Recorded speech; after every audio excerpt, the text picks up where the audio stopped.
जावरिया सरगोदा माह मुहर्रमुल हराम में वाक़या करबला में अहले बैत अतहार अलैहिस्सलाम पर जुल्म व सितम की याद दिलाता है और सानिह करबला हमें इमाम आली मकाम हजरत इमाम हुसैन अलैहिस्सलाम की कुर्बानियां, जुर्रत और इस्तिकामत की याद दिलाता है।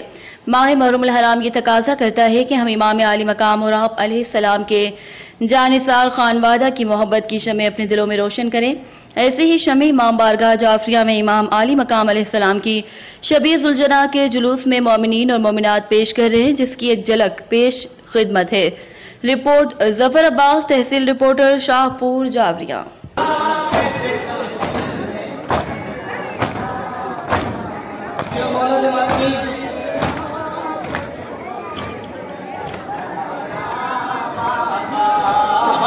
मुझे आपके कातिल ने हमारा